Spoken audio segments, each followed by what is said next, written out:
지금으로부터 약 2500년 전 춘추 전국시대로 갑니다. 당시는 전쟁이 끊이지 않는 난세였습니다. 어떤 사람들은 힘으로 상대를 굴복시키려 했고 또 어떤 사람들은 속임수로 이득을 취했습니다. 때문에 속세를 떠나는 이들도 늘어났고 세상은 점점 혼란으로 치닫고 있었죠. 그리고 한 사람이 태어납니다. 그는 세상을 바로잡고 싶었습니다. 사람이 사람답게 살아갈 도덕적인 사회를 꿈꿨죠. 그러나 많은 사람들이 불가능하다고 말했습니다. 당시 나라들은 고상한 자세보다 강한 힘을 원했으니까요. 그럼에도 불구하고 그는 뜻을 굽히지 않았습니다. 안 될 줄 알면서도 포기하지 않았죠. 비록 뜻을 이루지 못하고 눈을 감았지만 수많은 제자들을 남깁니다. 그리고 본격적인 제자백가의 시대가 열립니다. 다양한 사상가들이 등장한 시대였죠. 그를 따르는 제자들도 많았지만 반대로 비판한 이들도 많았습니다. 대체 어떤 사상을 말했을까요? 그는 바로 공자입니다.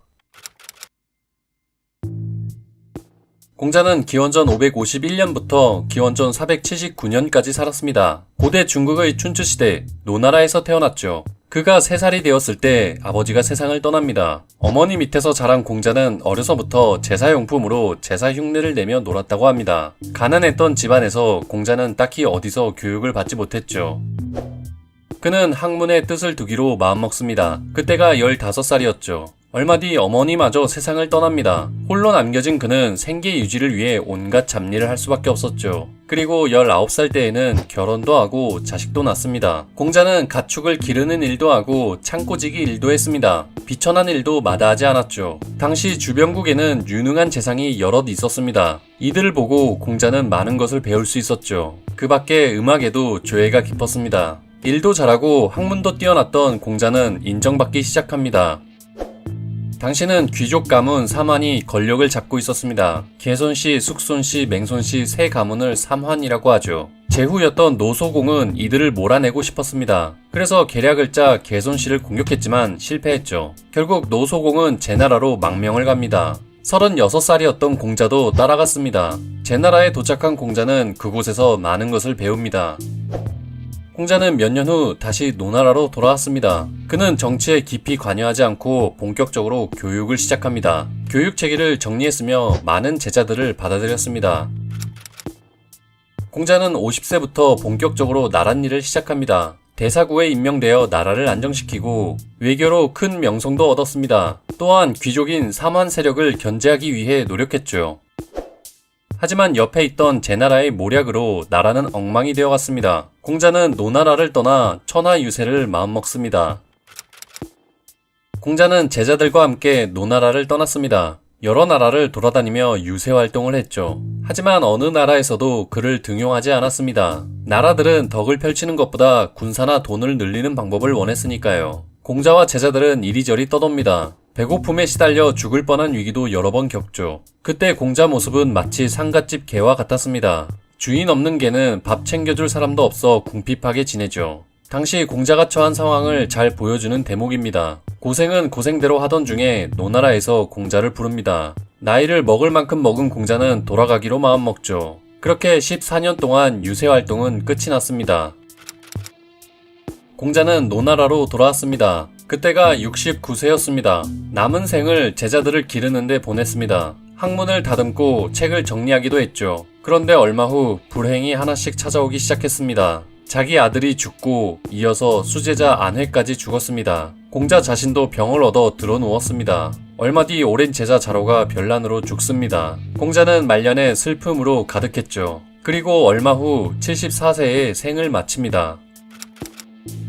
공자는 세상이 혼란해지는 이유가 신분 질서가 망가졌기 때문이라고 생각했습니다. 당시엔 신하가 왕을 넘보는 하극상이 빈번히 일어났죠. 또한 인간성이 점점 사라지는 잔혹한 사회를 걱정했습니다. 어떻게 하면 평화를 되찾을 수 있을지 고민했죠. 정치적으로는 정명사상을 강조했습니다. 명분을 바로잡는 것을 뜻합니다. 임금과 신하, 아버지와 아들이 각자 위치에서 역할을 다하는 것을 말하죠. 그러한 질서 속에 서로를 위해주는 마음, 덕이 넘치는 사회가 공자가 이루고 싶었던 대동사회입니다. 덕이 많은 사람을 군자, 그렇지 못한 사람을 소인으로 나누기도 하죠. 중요한 것은 공자가 인간 중심 사상을 펼쳤다는 것입니다. 하늘이 내려준 사명, 천명을 중요하게 생각했지만 그보다 현실 속 인간의 삶을 바라봤죠. 하늘이 내려준 도덕성으로 사람답게 살아야 한다는 것입니다.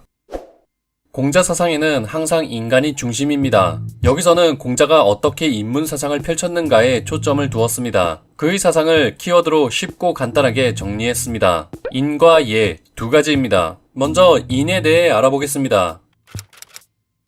부처는 자비, 예수는 사랑, 소크라테스는 진리를 추구했다고 한다면 공자는 인이라는 것을 추구했습니다. 그는 인을 실현하기 위해 평생을 노력했습니다. 인이 대체 뭘까요? 공자는 인을 일관되게 정의하지 않았습니다. 상황에 따라 인물에 따라 다르게 표현했지만 공통적인 의미는 있습니다. 인류애를 강조한 인간 중심 사상 정도로 볼 수 있죠. 공자는 귀신같이 알 수 없는 존재를 멀리하고 인간의 삶을 더 우선시했습니다. 당시에는 하늘의 소원을 빌거나 제사를 지내 귀신을 모시는 행위가 많았습니다. 공자는 이렇게 말합니다. 사람이 지켜야 할 도리에 힘쓰고 귀신은 공경하되 멀리하면 지혜롭다고 할 수 있다. 귀신이 있긴 있는 것 같으니 공경은 해야겠지만 그래도 사람이 먼저니 어느 정도는 거리를 두라는 말이죠. 제사를 지내는 이유도 귀신을 위해서라기보다 마음을 표현하는 방법이었던 것이죠. 하늘도 마찬가지입니다. 공자는 지나치게 하늘에 의존하는 것을 경계했습니다. 제자인 자공은 이렇게 말했습니다. 선생님께 여러 가르침을 들었지만 성과 천도에 대해서는 들을 수 없었다. 성과 천도는 현실에서 증명하기 어려운 추상적인 것들입니다. 인간을 중시했던 공자는 저런 모호한 개념에 말을 아꼈죠. 훗날 성리학이 천리 같은 추상적 개념을 적극 사용한 것과 대비됩니다. 물론 공자가 하늘에 의지하는 것으로 보이는 구절도 있습니다. 하늘이 덕을 부여해 주었다던가 하늘에 죄를 지으면 빌 곳이 없다는 등 공자는 하늘을 도덕적 의미로서 중요하게 생각했다는 것을 알 수 있죠. 하지만 무엇보다 주체는 인간이었습니다. 인을 실현하기 위해 어떤 자세와 마음가짐을 가져야 할까요? 공자는 서를 말합니다. 그는 서를 이렇게 풀었습니다. 내가 원치 않는 일을 남에게 강요하지 말라. 이를 기소부력 물시어인이라고 합니다. 평생 실천해야 할 덕목으로 생각했죠. 서로를 신뢰하고 부모 자식 간의 도리를 챙기는 것 또한 인을 갖추기 위한 자세입니다. 이 자세를 표현하기 위한 수단으로는 예가 있습니다. 두 번째 키워드로 예입니다. 예는 마음을 표현하는 수단입니다. 간소하더라도 그 뜻이 전해진다면 충분했습니다. 화려하게 치장된 형식이 아닌 진실된 마음을 전하는 최소한의 표현 방법이었죠. 공자는 보여주기식인 허례허식을 경계했습니다. 그는 이렇게 말했습니다. 예는 사치스럽기보다 검소해야 하고 형식보다는 슬퍼하는 것이 낫다. 당시에도 예에 과도하게 집착하거나 예를 아첨꾼이나 하는 것처럼 바라보는 이들이 있었습니다. 공자는 또 이렇게 말합니다. 사람이 인하지 못하면 예의를 지켜서 무엇 하겠는가? 공자에게 예는 진실된 마음이 바탕이어야 했습니다.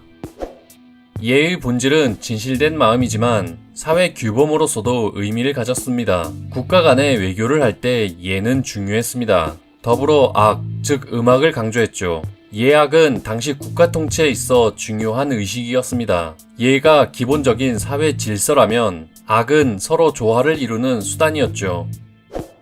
허례허식을 비난했지만 반대로 예를 버리려는 것도 경계했습니다. 제자 자공이 제사에 바치는 양이 아까워 그 일을 없애려 하자 공자는 이렇게 말했습니다. 너는 그 양을 아끼지만 나는 그 예를 아낀다. 예가 사라지는 것을 걱정했죠. 지나치게 형식적인 것은 옳지 않지만 지나치게 배척하는 것도 옳지 않다고 여겼습니다. 사회에는 최소한의 질서가 있어야 하니까요.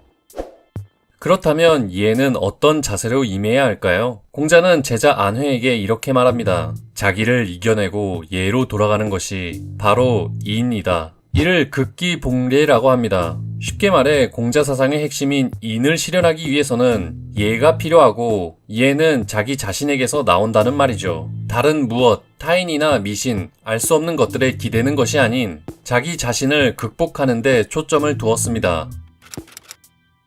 공자는 옛것을 배움으로써 새로운 알을 추구했습니다. 이를 온고지신이라고 하며 논어에 처음 나오죠. 단순히 옛것만을 추종하지 않고 좋은 것은 받아들이고 나쁜 것은 덜어내는 시기였습니다. 비인륜적인 순장 같은 관습은 비판했죠. 또한 미신적인 종교를 멀리하려고 했습니다. 공자는 인간 중심 사상을 널리 퍼뜨리고자 했습니다. 그 시작은 누구나 차별 없이 교육을 받도록 하는 것이었죠. 신분제 사회였던 당시에는 파격적이었습니다. 신분 역할을 중요시했던 공자였지만 교육에서만큼은 구별이 없었죠. 많은 제자들 덕분에 공자 학문은 널리 퍼지게 됩니다.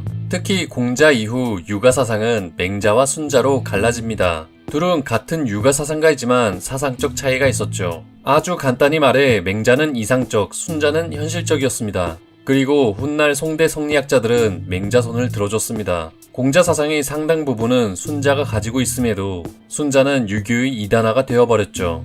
때문에 공자 사상의 원형을 보기 위해서는 물론 역사적으로 오래된 유교 사상도 중요하지만 비교적 가려져 있는 순자와 같은 인물도 살펴보는 것이 중요합니다. 공자에 대해 조금은 다른 시각이 생길 수도 있죠.